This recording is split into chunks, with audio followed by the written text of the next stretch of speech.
Welcome back to the Hardcover podcast, Swifties. I'm Aubrey. And I'm Peyton.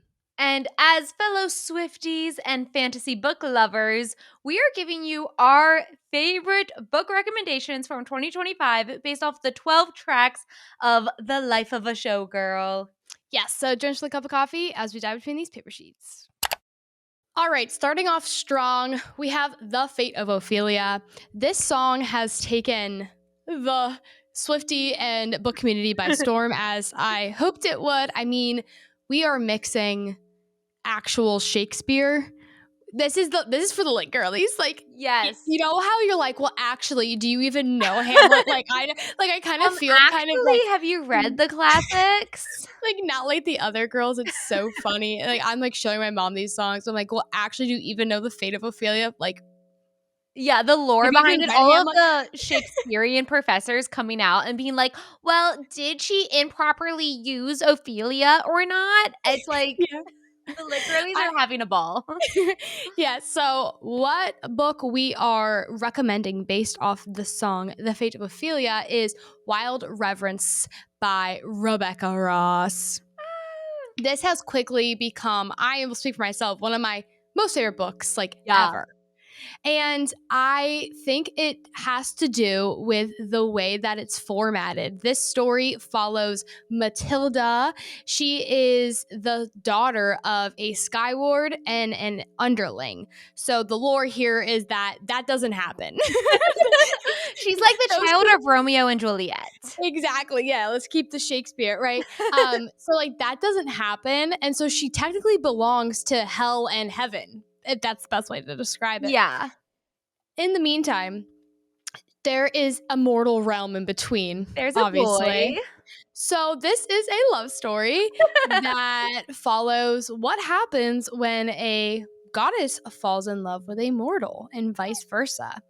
Now, there's way more than just a love story in this book, and I think that's why I love it. But The Fate of Ophelia is all about being saved. So we have Matilda and Vincent, and they go on a journey. In a lot of the book, they're separated, which in true Shakespearean fashion just builds that just sense of yearning. Yeah. These characters, they really do feel like doomed by fate, like star-crossed lovers. We have these scenes of these matron gods who are plucking with the threads of fate to separate push these characters together and then separate them fast and quick. And that feels so Shakespearean. Yes, it is. It's so perfectly done too. And I want to add, because I didn't say before, if you are a fan or have ever heard of Divine Rivals, that duology, this is technically the prequel, but you don't need they're not, there's Easter eggs in true Taylor Swift fashion in Wild Reverence, which is so much fun having read the Divine Rivals duology. But I love Wild Reverence 120 times more than Divine Rivals. It's just so good. And it's a standalone. There's no second prequel coming like JLA likes to do to us. But so it's a beautiful book. Now let's get into some lyrics and why we chose this. Yes. I feel, from my perspective, that this is really Vincent. Matilda is saving Vincent from the fate of Ophelia, because our main character, Vincent, he goes through a lot and it kind of hardens him. And like I said before, I like the way that this book is plotted, because by chapter 10, you're like, wait, what's the rest of the book going to be about? We went through everything we need to go through, but she's not done. So we really see the character arc of Vincent is so interesting, because he comes off with this wanderlust and this imagination and this want for more in the beginning of the book. And then when they meet again later in life, he's so hardened, depressed, grieving. He went through it. I know. I love the line, "I swore my loyalty to me, myself, and I right before you lit my sky up." She's literally part skyward, okay? Okay, she's literally in the sky. Literally, And then my last one I have is, "'Tis locked inside my memory, and only you possess the key, no longer drowning and deceived, all because you came for me." It's hard not to do that. So in this book, there's literally a scene where like his uncle like chains him underwater and he has to like try not to drown. And there's another scene. There's a lot of drowning imagery in this book. Yeah. Where she's like drowning and he's like, I'm gonna go find her. I mean, she's obviously a god, so like, you know, mortals are always doing more than they need to. But I just love it. It's perfect. It's so perfect. Honestly, guys, this is probably one of the best ones on our list for like the vibes fitting in. When we came up with this one, it like clicked into place. We were like, okay, I now understand the vision, and I think Taylor would love Wild Reverence. She would eat it up. So eat it the fuck up. Yeah. So like, you know, like towards the end of the list, if you're like, girls, be like, just remember Favophilia. Yeah. Okay. Next up, we have Elizabeth Taylor. This is one of my favorite songs on the album. In my opinion, it's the best. It's the best song. It's got the best production. It's Robert's favorite too. Robert and I's taste is like this. I know. You guys are always like, which is so funny because I love Elizabeth Taylor, but when it comes on, I'm like, do I skip? Do I not? But then once you get to the chorus, I'm like, yeah, you guys are like spot. Yeah, he loves it too. I love that for you. That means you have the same taste. When your husband and best friend are similar, like that's just you have a type. I have a type. But guys, friends, this is a love album, which we love. We love that Taylor is happy and in love and wants to sing about Travis and being in love. It's so amazing, and it's so difficult to come up with book recommendations when 7 or more tracks are love songs and you read fantasy. Okay, if we were romance readers, we'd have a very different list for you and probably be having a ball. Yeah, for real. So I'm gonna need you all to use your imagination and strap in to let us cook with some of these recommendations coming up. But for Elizabeth Taylor, it is my favorite song, and for it, I just wanted to recommend my favorite book. Okay, we have The Night and the Moth by Rachel Gillig. This is genuinely like Peyton and I's #1 book of the year. Potentially one of the best books of my life that I've read. Okay. It's the best. It is a gothic romantasy. We follow Sybil, who is a diviner. She is this holy symbol for the church. It is her given right and destiny to prophesize the future for people based off of the omens from the gods. And then a mystery happened and her life is like kind of upward, and we go on a fun like fantasy map adventure as we're traveling from Hamlet to Hamlet in this kingdom to try to figure out what the fuck happened. Okay, we have a lot going on in this book. Why I picked it for Elizabeth Taylor, besides the fact that I just wanted to include this book in the list, is specifically looking at the line, I've been #1, but I've never had 2. Okay, because I think Elizabeth Taylor at the heart, the person, the real life person, she's kind of like this role model for Taylor Swift because she was this iconic figure in the media. She was someone who dealt with similar levels of fame to Taylor Swift and what it means to have the public eye scrutinizing you, and not just you, but your love life, and kind of attributing a lot of that to you. And Sybil, in part, as the diviner, she is like one of these iconic, like, honestly, cornerstones to her world. She is considered, along with the 5 other diviners, like the most holy, the most important. Like there's a repeated theme of saying like, fuck the king, like kings come and go, the church is forever. And she is the church. Sybil has been #1. She is #1 in that idea of dealing with fame, but in a fantasy setting. So it just means like you're like really, really important, right? But she's never had 2. She's never had like a strong connection. Actually, in the beginning of this book, Sybil, we don't know her name. She's just called 6. She is purely and only a number and the function that she provides to this faith. she never, even her other diviners, like she's like, they're like sisters, but I always feel like there's like a wall between us. Like we can never go that extra step. We can never create that connection. And throughout the book, we're trying to create that connection. We're trying to like be like, as she falls in love, because it's a romantasy, she's getting that number two. She's ridding herself some of that loneliness.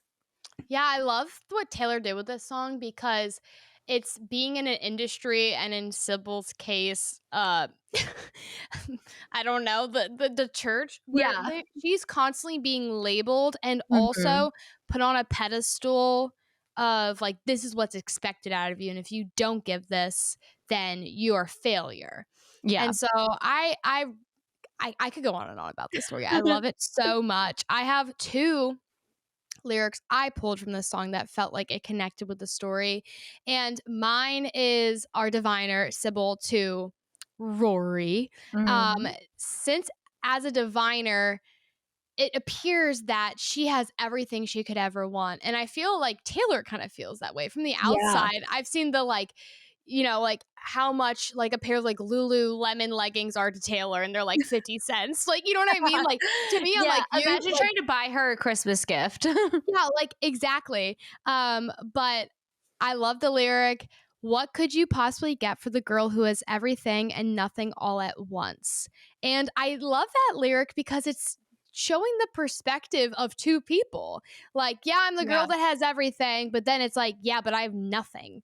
Because it seems like Sybil has this, or Six has this perfect life, but inside she actually is lusting for more, For freedom. like Belle in Beauty and the Beast. I also love oftentimes it doesn't feel so glamorous to be me. All the right guys promised they'd stay. Under bright lights, they withered away. I really connected with this one because the amount of men that come through the cathedral to have their future foretold, it kind of feels Mhm. a little I don't know what the word is, like it's she's constantly having to like almost expose her Yeah, very, like, exploited. skills. Even Exactly, even when exploited. she divines, it's in, like, a gossamer white dress, and then she goes underwater, and she's literally, like, exposed. Right. And the whole thing feels very, you're right, exploited. And also just like when they come to, they're not well. So I love once again the line, it does, oftentimes doesn't feel so glamorous to be me, because it seems like it is, but Yeah. in reality, it's literally not. Um, Mhm. I can't say better things about this book. I love it so much. Oh, and my final quote for the people who have already read The Night and the Moth is, we have repeated, it's literally the first line of the song, Elizabeth Taylor, is it forever? And that questioning is me to Rachel Gillig, because book one ended on a little bit of a cliffhanger. And I have some questions for Rachel Gillig. Rachel Gillig, is it forever? Rachel Gillig, am I getting a happy ending? What's that HEA look like, girl? All right. Well, speaking of letting it cook, walk with Peyton on this one. Our track 3 is Opalite, which has I definitely think is like the second single of the album. Oh, for sure. Yeah. Music video coming soon. Yeah, music video coming soon. Also Travis has said again and again it's his favorite. Yeah, well, he's a So blank space lover, so yeah, that I was makes like, sense. this That is so tracks. 1989 coded. I'm like, the fate of Ophelia, if you're gonna pick anything.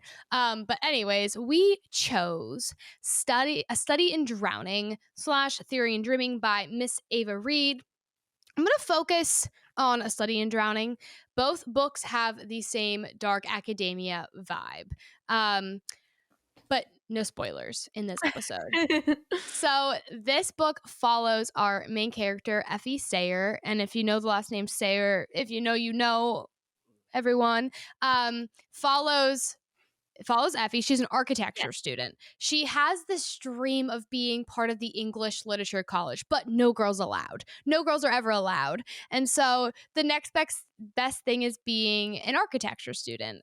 So her academics are everything to her. Her books are everything to her. And there's this one book called Angahard by this man author, Mirrodin. And everyone's like obsessed. This is like the ACOTAR of Effie's generation. They're obsessed, and it follows a woman falling in love with this entity person called the Fairy King. The Fairy King. Flip side, Effie gets the honor of going to Mirrodin's mansion and fixing it up, drawing up new plans for it. Now, mind you, this author has already died, but the house is still occupied by his wife and their son. Also, side note, in this book. Side note. Yes. And the line, I thought my house was haunted. I used to live with ghosts. Effie's living with ghosts because she sees the Fairy King. She's like, he's real to me. Yeah, like this book, honestly, there are parts that have like a thriller-y, horror-like vibe to them because perfect for Opalite. Homegirl is like fighting some battles. So she's dealing with that while also so excited to be doing this architecture project on her favorite author's home. But as she starts getting into the swing of things, things start happening. And that son is a little weird. But let's get to the important thing, and that's the love story.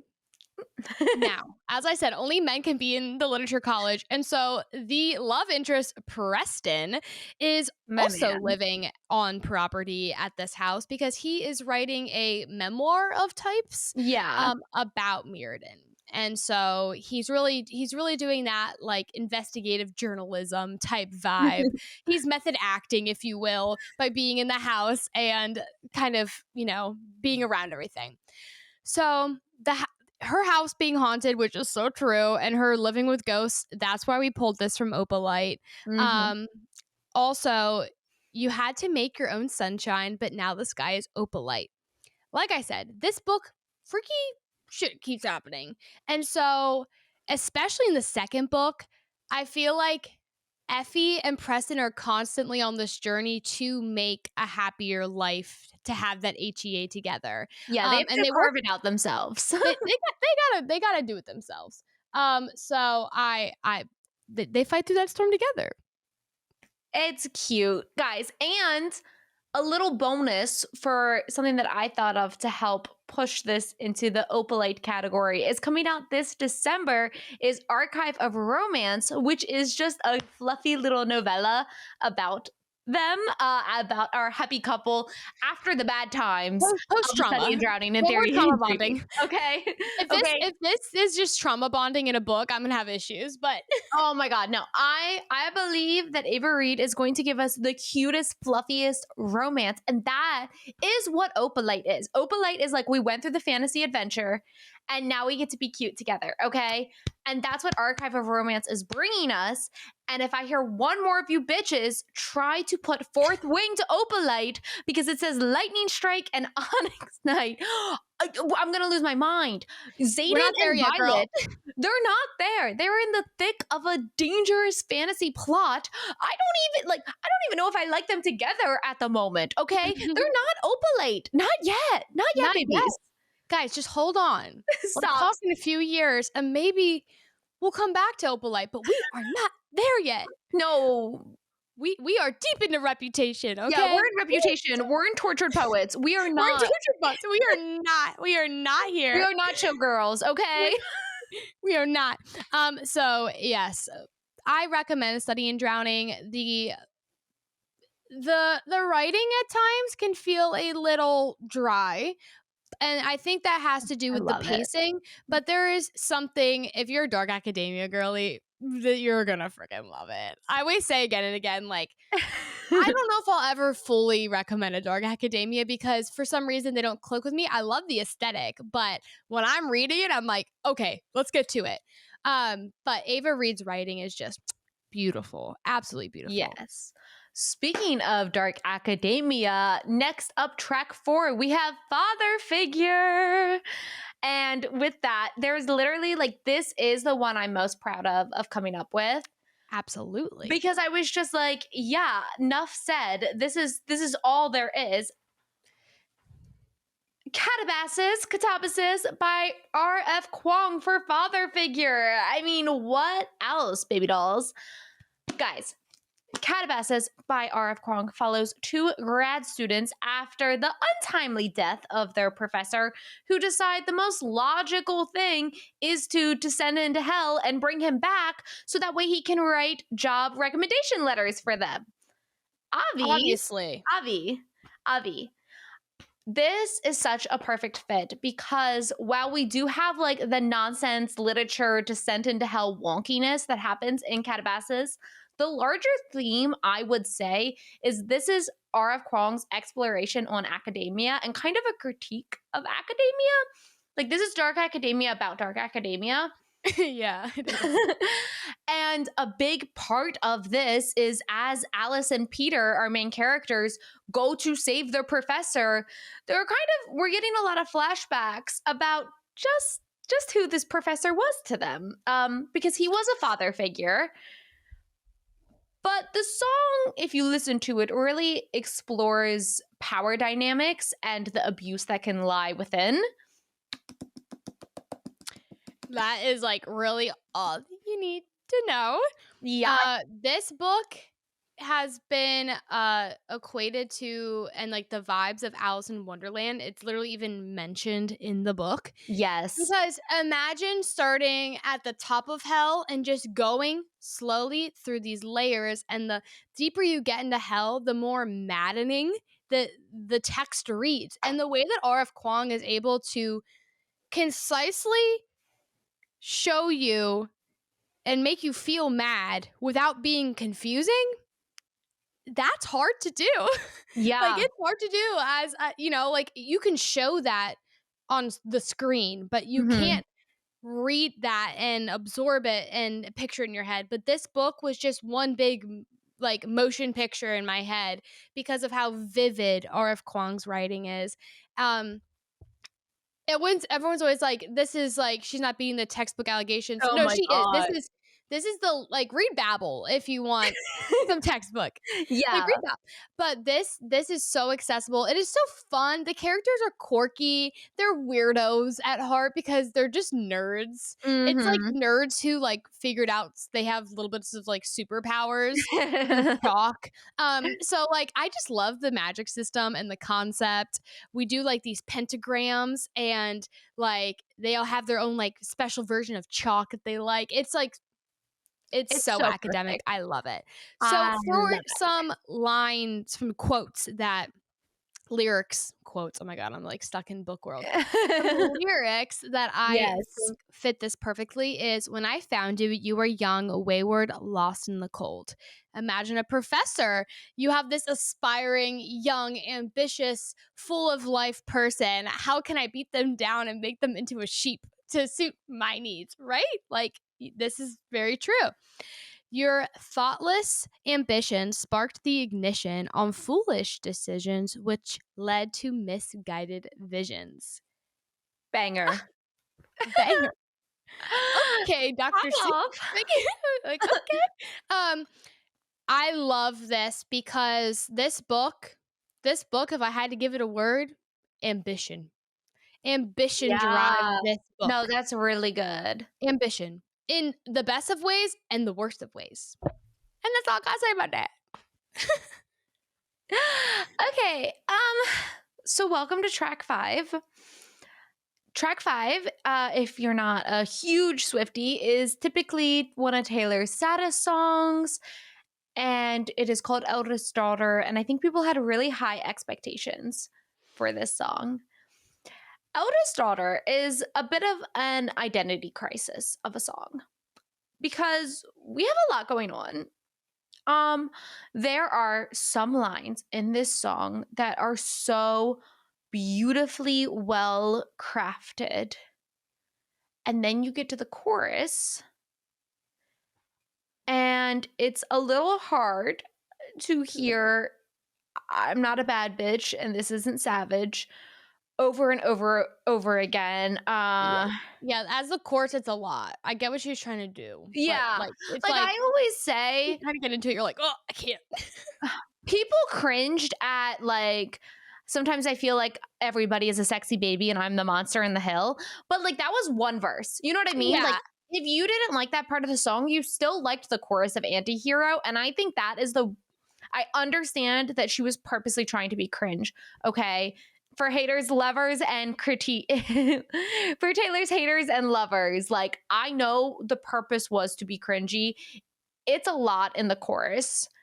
And it also made it a lot to try to pick a song for this. But then also, Eldest Daughter has this beautiful bridge. Like, Yeah, sonically, some of the it does. prettiest shit you've ever heard. And it's so in love. It grows on you.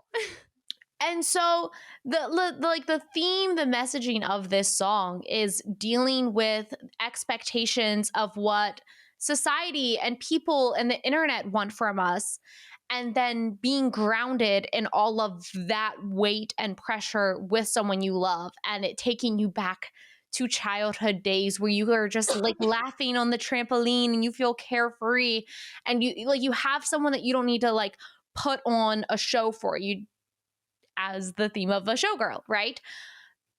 With all of that said, the book I want to recommend for this track is Wind and Truth by Brandon Sanderson. Book 1 is The Way of Kings. This book came out in December, so we're trying to stick to like new 2025 fantasy releases, which is kind of like skewed some of our picks here, but I think this is so perfect for Shallan, one of the main characters in this story. If you don't know, the Stormlight Archive is a behemoth of a story, okay?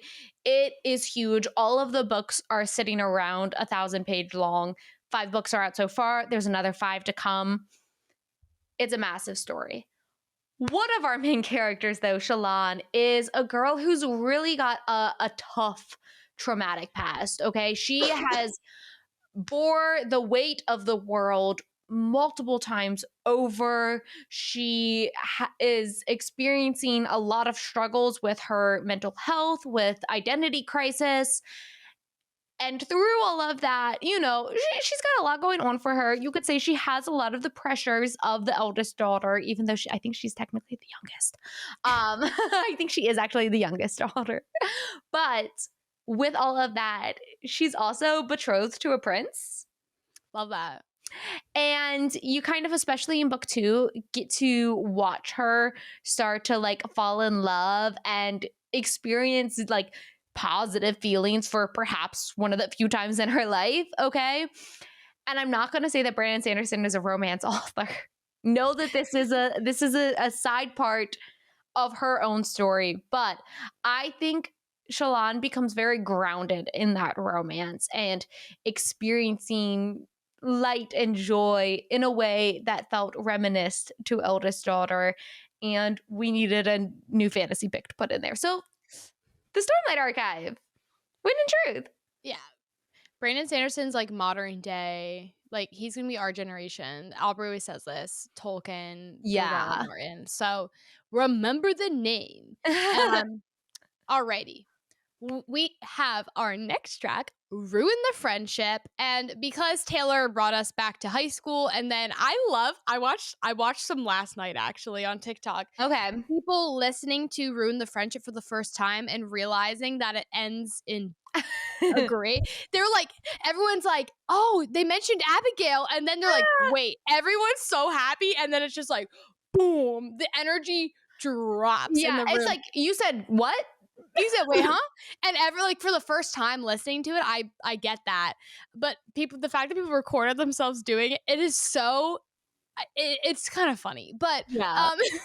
we are choosing to also throw it back, and we are going to pick a throwback from our childhood that fits Ruin the Friendship. We're talking Friends to Lovers. Yes. This is the like pinnacle, like ruin the friendship, let's be friends to lovers story.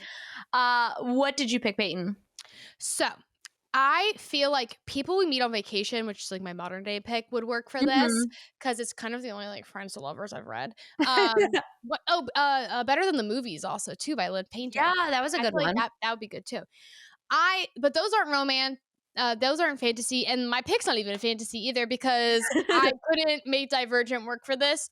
So, Queen did so not read fantasy as a kid. no, I need to look back on my shelf because I swear there's something in there, but nothing comes to the top of my head. I loved John Green growing up. I was like, absolutely. I had all of his books. Like I was Yes. obsessed. I still think I love him and Hank and everything they do.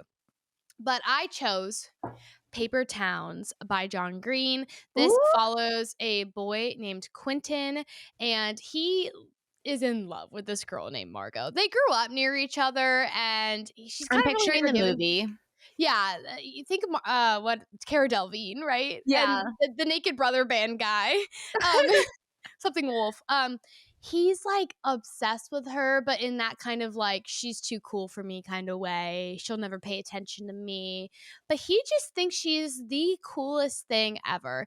Margot, on the other hand, she is very secretive but also the life of the party and comes off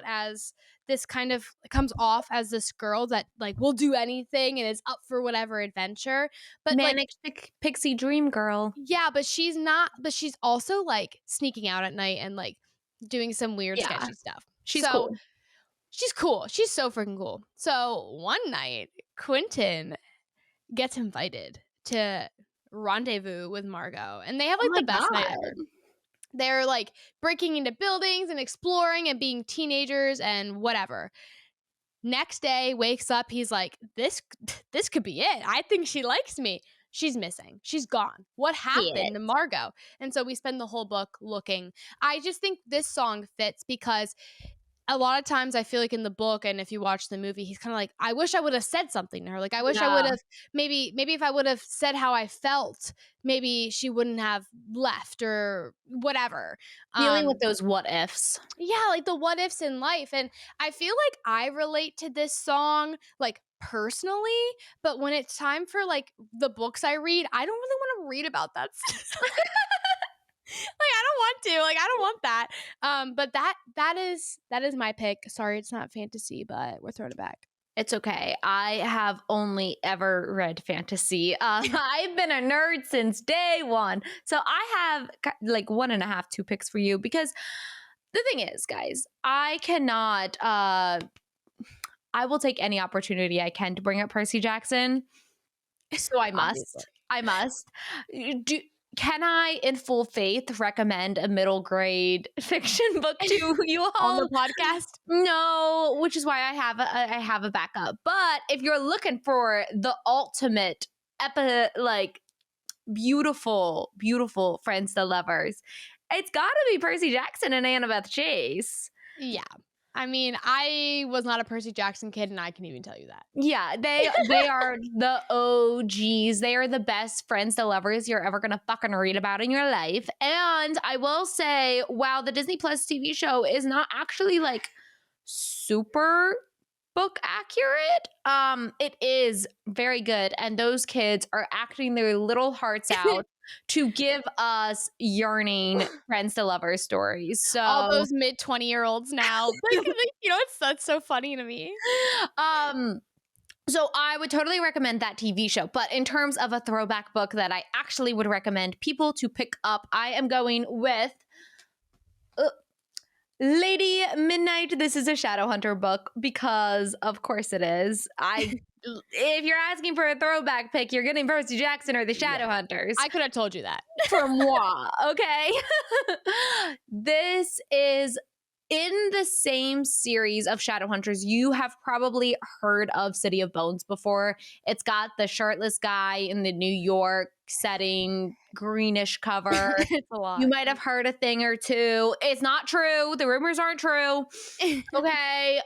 Cassandra Clare is an only child. Let's throw all this out there. Anyways. But if you were intrigued perhaps by the Shadowhunter world, or if you've read just like the Dark Artifices, I mean, this is the Dark Artifices. If you've read The Infernal Devices, which is the best Shadowhunter books, and are looking for a little bit more and perhaps better writing than The Mortal Instruments has to offer, I would recommend Lady Midnight with the Dark Artifices. This is set like 5 years after the plot of The Mortal Instruments. You don't have to read that one to know what's going on. If you've never heard of any of this and I'm just speaking gibberish, basically, this story follows main characters who are shadow hunters, which means they are humans with a little bit of angel blood that lets them hunt demons. In this world, we also have warlocks, we have vampires, we have werewolves, we have the fae. Okay, we've got all of your fantasy that you would possibly want in it. And this is a bit of a mystery of a book with the plot, but in it we follow two characters, Emma and Julian, who are parabatai, and in this world that means that they are magically bonded BFFs for life, baby. They get a little extra magic powers for being parabatai, and they are like literally magically bonded. One major rule is you're not allowed to date your parabatai. So this book explores what happens if you have feelings for your parabatai. What if you really want to ruin the friendship? Hey. Next, this Today is my favorite song on the album. Oh, yes. On the way to work today, I was like, actually, I'm obsessed. I love Petty Taylor. It's my favorite kind of Taylor. Petty Taylor is my favorite. Listen, guys, better than Revenge, Platinum. Platinum in my household, okay? Platinum. And this is just like her older sister or younger sister. Like, this is just what happens later down the line. Yeah, exactly. We've got actually romantic. I love this song. And you know what this song is two things. One, it's petty, and petty is just another word for toxic, okay? It's a little toxic of a song. It's a little like, haha, cheeky of a song. And two, this song is the gayest song on the album.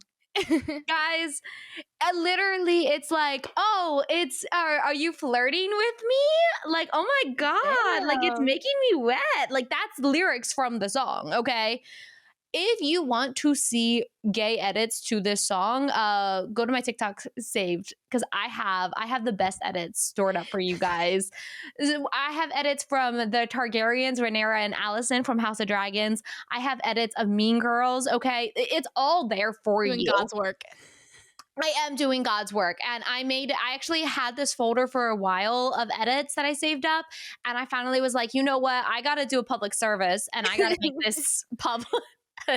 So I unprivated the folder. All my lesbians out there, you are seeing there's so many edits for you to enjoy. But if we're talking about gay toxic people, there's no other pick than our toxic lesbian vampires with Bury Our Bones in the Midnight Soil.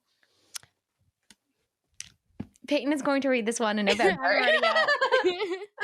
This is V.E. Schwab's latest book. This follows 3 generations of women who maybe perhaps potentially become vampires, and maybe perhaps are gay, and maybe perhaps are toxic. And you know, a toxic vampire, take it, can get into a lot of trouble. So I do not want to spoil anything of this book. And honestly, that like the vibes are just where this matches. Like, I don't have a single lyric for you, okay? Because I just heard toxic gay song and said toxic gay book. That was the connection. That's the end of the connection. But if you are a fan of Addie LaRue, this is set in the same world as Addie LaRue. There is an Easter egg for Addie in this book, Taylor Swift fashion. So pick up the book. Yeah. All right. Next, another love song. Wish List. And we all thought, by the way she talked on the New Heights podcast, this was going to be about her masters. It's not. It's kind of turning it on its head. That's like, yeah, that's all great. And the fame and all of that people want. But I just want you. Like, I just want you. Like, screw everything else. I just want kids that look like you. I want that basketball net. Like, I love it. It is such a good song. So the book we chose for this one is A Curse Carved in Bone. This is the second book in the Saga of the Unfaded. I know. The first book is A Fate Inked in Blood. A Fate Inked in Blood. So you may have seen it. It's blue, pretty blue. So this was the second book that came out this year. So we're allowed to jump back to the first book because it's only fair. So long story short, this book series is a Norse-inspired fantasy romance that follows Freya and Bjorn. Freya's really our main character. She was a fishmonger's wife and then gets remarried to the jarl of another, this is Vikings, guys. We're talking people are killing each other. People want people's land. People want power. This whole book is just like one big raid. It's very Viking. Okay. The thing here is that Freya, and to bring it right back to this list, is this book is all about her just wanting to have a life with Bjorn and settle down and have a few kids and have them all look like him. And Homegirl is fighting for it. No, literally, like, it's a fantasy book. So we have obviously like our epic fantasy plotline, quests, prophecies, trying to take over the world type stuff. But it is a repeated plotline between both of the books where Bjorn and Freya look at each other and they're like, what if we ran away? Yeah, like literally left. Should we leave? Like, should we and that's like a huge part in the book. They're like, became farmers and just fucked around and had babies. Like, that is a repeated plotline. Like, they just want each other. They found each other. They were like, fuck the world. And I think what's so relatable between Wishlist and them as a couple together is Taylor's this like mega star. Like, she is mega, right? And so you think her wish list is like this and this jet and this vacation. And Freya and Bjorn, Freya's the freaking shield maiden, which is like this like godly being that people kind of like want on their side. And Bjorn has his own manly skill sets. Women really women are the I'm happy that Freya's the woman she is in this book. But at the end of the day, they just want each other. Yeah, they just kind of want to be left alone to fuck and have babies. Have babies, as we should. So that is A Fate Inked in Blood / A Curse Carved in Bone. I'll be honest, guys. We are shifting into it fit for the song, and we read it this year, and it was a fantasy book, and less of a we think you should pick it up right now, go read it. If you read these next 3 books, that's on you, Bill. That's on you, Boo, and do not hold me accountable for if you don't like them, even though I put them in a book recommendation video, but I really put them in the book recommendation video because they fit the thing and then the qualifications that we put up, and not because I necessarily like the books. Okay, What we have Warrior Princess Assassin. What I have to say about Warrior Princess Assassin is just go watch our review of it.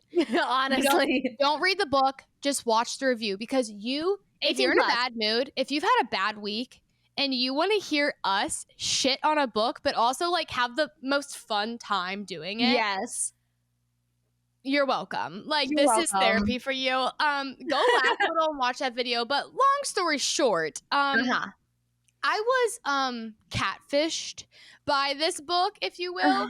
The beginning's great. We're talking like we've got a warrior, a princess, an assassin. Yeah, whatever. But like, no, seriously, like in the beginning, it was like shit. Like, this is we are lining up for like your quintessential, typical romantasy. But like, that's what P-Dog needed at that time. So, this is great. This would be such a quick read. We're gonna have a little fun, a little like romance, and we're gonna move on.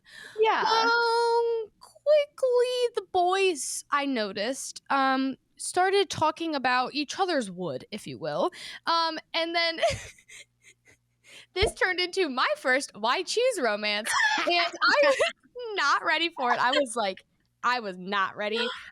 It is my first and my last, unless I accidentally do this again. Yeah. Unless you get played again. The craziest part about this is, now Wood, obviously, is probably Taylor's most horniest song to date. Like outwardly. Oh my gosh. If It's you one guys of those haven't things where I'm seen like, I Jason can. grilling Travis on this, it's so beautiful. It's so beautiful. This song, no, don't get me wrong. This song is a freaking bop. You do not skip Wood. Yeah, I'm in my car and I'm like, knock on wood. Like I am knocking on beat, and I feel so cool doing it. It's such a good song. So this book, back to the book and the plot, basically we're like traveling for like all of the book and nothing is happening. And you don't really get your full, like, if you're into that sort of thing, threesome scene until like the end. And people, it's so funny. This book was too much for me like halfway through because they're talking about each other. Like the lust is still there. And you have 3 different POVs while you're reading it too, mind you. But people in the reviews are like, I can't believe I had to wait until the end of the book for the sex scene. I'm like, are you joking? I was like, I could have waited longer. I could have waited. Yeah, I didn't need it. Like, period. Coming from a girl who already doesn't like love like overloads of smut, that was just like, boop. It was an experience. My favorite thing is that listening to this song, it starts off talking about superstitions. It talks about the black cat, and you think the song's going one way, and Taylor in like the behind the scenes talked about how it started there in the songwriting process, and then she's like, I don't know what happened, man. And I don't know what happened, man, to the plot, because this song, this book, the first 3 chapters, Peyton loved, and then she got bamboozled, and it was just all about sex. Yeah, I was like, oh my God, no. And that's exactly what happens in this song. You know, we start out talking about knock on wood for like karma, superstitions, and then we end with Travis's penis. And actually, all I wrote on our outline here is that a song about penises deserves a book recommendation with double penis for her romanticy white shoes. Yeah. Wood times 2. Wood times 2. We got 2 redwoods. Yeah. All right. Moving on, we have Canceled, the most rep-coded song. I feel like I like get down to this one. I'm like, hell yeah. I didn't know people hated it. I've seen so many TikToks of people being like, this is the worst song. It's so cringy. It's so horrible. I was like, speak for yourself, because I am unironically listening to this one. Like I love a moody beat. Oh yeah, and also like I support women's rights and wrongs. So like, you know, we chose Silver Elite by Danny Francis. Now this, I don't know if this is gonna like trigger anyone by me saying the words Silver Elite, because on TikTok it sure did. People, this book came out, I think people were getting paid to review it, and they're like, this book is amazing. It's Hunger Games, and it's really more so Divergent. It's Divergent. And, you know, like, this is amazing. And I'm like, dude, when I tell you I love Divergent, like, you don't understand. Like, that was my shit. That was my Percy Jackson growing up. And so I'm like, oh my God, this is amazing. Yeah. I need a good dystopian for the girlies, right? So this is a dystopian romance that follows Ren Darlington, and she has this like psychic ability to manipulate things, and she's considered, I think it's called a mod. Yes, like she's modified. She is powers. She's like modified. Anyway, so crazy crap happens in this book. I personally liked it, but I get where people are coming from. Like, I really do. It's not well written. Like, let's just be honest. Like, it's really not well written.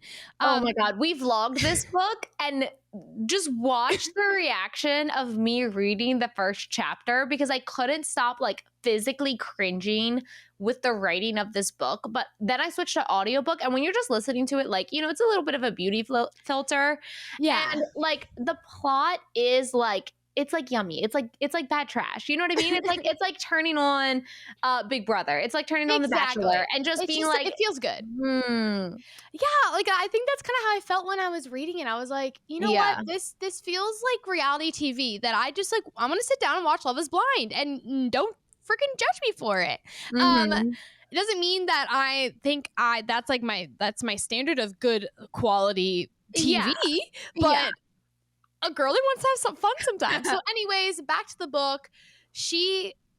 A lot of crazy stuff happens, but all in all, in the divergent type of way, she is forced to join Silverblock, which is this like elite military training program that sole purpose is to get rid of modified people. Now, mind you, she's divergent, girl. She is modified. And so she is planning on taking and destroying basically the military and government from the inside out. But she's like kind of like Ron Swanson, where she's not doing a very good job. Yeah, it's really bad. Well, of course, you know, in Divergent, we had 4. And so, of course, in this book, we have Cross. And you can connect the dots there. But the meaning of canceled here is she likes her friends canceled. Like, all of her friends are modified. So she stands for all of what they label as bad or wicked or wrong in the world. She's like, you know what? I like modified people better anyways, so screw you. That's our stretch for Silver Elite. Yeah, I think it's a funny pun to... Is pun the right word? I don't know. I think it's ironic to put a book that was kind of canceled upon a release for canceled, but it was canceled for like marketing that Book of the Month did for the book and not what the book was. Or there was AI allegations with zero proof or evidence. And so it's just kind of funny that like canceled as a song is talking about these themes of like when society at large cancels you for stupid stuff, for making a joke only a man could, for these little things. Because I know that people are trying to take the song and be like, oh my God, it's like MAGA apologists. It's like apologize, you know, like for people who genuinely should have been canceled. I was like, no, listen to the lyrics of the song. The song is about people being canceled who shouldn't have been, who it was just like nitpicking at society. And if you're looking at Silver Elite, do I think it's the height of literature? No. Do I think it was necessarily a good book? No. Do I think it deserved to be canceled because it labeled itself as a smutty dystopian? No. No. No. And we all know we like to hate on this podcast. And we will be honest with you. Because we're about to give you the next one. I'm in like the perfect segue into us. Like this is our Bechdel thing. Like the Bechdel test is like you can't go like 5 minutes without mentioning a man. Like you are so like girls are like usually so boy obsessed. Like but ours is like the JLA test. How long can we go? And you know what, Peyton? You mentioned JLA at book 1. We were talking about the fate of Ophelia, and for some reason you had JLA in your mouth, and I was maybe this is actually romantic. Maybe this is so actually romantic. Like, oh my gosh. Honestly. It is. It really is. We really are. So, for track 11, we have Honey. And for it, I put Primal of Blood and Bone, Sorry It Is.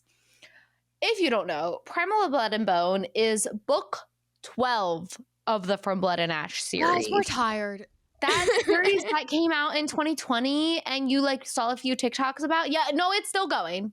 It's still going. Did you DNF at book 2? You should have. It's still going. We're still reviewing it. We're not happy here, but we are here. But if we're looking at the song Honey, it is about people taking these pet names like Honey and using it derogatorily, like being like, oh, honey, like you should not be doing that, da da da da. And Poppy, the main character of this book, faces a lot of that. Poppy in From Blood and Ash book 1, which is we've been miles away from. We're so far removed from the original plot. But she is considered this maiden. She is like the Virgin Mary, where she's put on this pedestal. She's forced to wear a veil. No one's allowed to touch her. She's supposed to be this like holy figure, but like not in a good way, like the Night in the Mall. Yeah. As I'm saying it, I'm like, oh my God, this is too similar. I know. And then she's assigned a new bodyguard and he's hot and they go in a little romance, and then trying to leave the castle, like crazy shit unfolds. We also have, it's a vampire book, and we have these things called the Craven, which are like these monsters and stuff. But anyways, Poppy deals with a lot of the patriarchy. She deals with a lot of sexism. She deals with a lot of authority figures who have abused her and kind of use that like negative version of Honey at her. Then when it comes to her love interest, he suddenly calls her Honey, or maybe says honeydew. If you've read the books. You know, you know. If you know, you know, honeydew. And now she's kind of like really like inspired, and she loves that. And it feels so different coming from her partner. Also, in the latest book, book 12, mind you, I will never stop repeating that we're on book fucking 12. He calls her sweetheart for the first time, which is a line of Honey, like, you can call me sweetheart. And she makes a big fucking deal about it. Like a big, like we spend like 5 pages of her being like, oh my God, you've never called me sweetheart. And he's like, yeah, I know, but what do you think? And she's like, oh my God, I think I kind of like it. And he's like, really? She's like, yeah, call me sweetheart again. Like, he's like, I'm just testing out some material. No, but I'm gonna be honest, I skipped this song a lot. But what I will say, I was telling people, I think Honey is the one that I like the least. And everyone was like, no, that's not true. Da da da da da. no, That it's or Ruin the crazy. Friendship, I don't really like as much. Yeah, I hate to say this, I skip Eldest Daughter, Ruin the Friendship, and Honey. Like, those are my 3 skips. And but what I love about this song is that the fact that someone can take something so derogatory or something that has such bad connotation or memories behind it and change it for you. And I think that only a certain amount of people can do that in your lives, or you know, maybe there's only your soulmate. Like, so I don't know. I think it's Your a really mate, get it right. Heartmate, yeah, right. But your parabatai. No, we're not allowed to fuck our parabatai. That's the whole thing. But it's a really sweet song, like Honey. All right, They're not last track. But finish us off. The Life of a Showgirl, our title track. And The Life of a Showgirl kind of delves into the underbelly of Hollywood, or being a showgirl. And you have this glitz and glam, and the first verse is Taylor's character, like as a kid, talking to Kitty, who is the showgirl, and she just saw her perform, and she's like, you're so amazing, I want to be just like you. And Kitty's like, don't. Like, dude, I promise you, it's hell. It's hell here. We don't like you do it. not You're want this too life. soft. You do not want this life. You do not want to have to deal with this. And then like Taylor's character obviously goes and does it anyways. And so you have this duality of like glitz and glam and showgirl, and then it's like the underbelly, the negative sides, the attacks, and all that comes with it. And there's nothing better to represent that in my eyes than the motherfucking Hunger Games. And this year, this spring, we read Sunrise on the Reaping, which is Hamish's story. I was crying in chapter 2. Actually, like literally the best book ever. It's my favorite Hunger Games. Like, I love Hamish. I'm a Hamish girlie. For sure. And just like, oh my, this song's great though, because I imagine Katniss when she's like bowing to President Snow, like, you know, people, and like also the Hunger Games tributes or whatever they're called. They get like they get put up on a pedestal too, and they get dressed, and people have like to perform. They're forced to perform, but then, you know, people are like so excited to see them, and they're like, you don't understand. Like, you don't understand that, like, this is not great. Like, this is not what it's cut out to be. Even the people that win, like, the Hunger Games, they're still like Nina Victor looking at Catching Fire's plot before the games start up again. It's so fucking perfect. It's great. Especially because Sunrise on the Reaping deals with media and propaganda. And I think that's part of what's happening here with the showgirl idea, is that we have this like glitz and glam, and it looks like it's perfect, but then it's not so glamorous to be me. Flip side. And there are Hunger Games edits out to this. They are very good. And I probably have some saved in my TikTok folder. But Sunrise on the Reaping follows Haymitch and his Hunger Game journey, because obviously we know he's, and it's really weird going into a book like you know the ending, but we Yeah. don't know the ending, because the Haymitch we meet in this book is very different from the Haymitch we meet in Katniss's story. And so we learn, and it's so traumatic going into this book, just picking it up, because you're like, I know I'm going to watch the destruction of this character that I love so much He starts because of so something. innocent. And so Suzanne Collins decides to take us every step along the way to show us what broke him. And let me just say, the ending is not okay with me. It is not okay. I still like feel just depressed thinking about it. I'm getting shivers just thinking about it, honestly. Yeah. You know how like when people kill bugs and they just start like stomping over and over and over again? That It's was like- what Suzanne Collins did to me. Yeah, like my heart and soul. She saw those edits of Young Snow from Ballad of Songbirds and Snakes, and she said, "You're gonna motherfucking regret it. You're gonna understand why Haymitch drinks." Yeah, you will not fall in love with this man.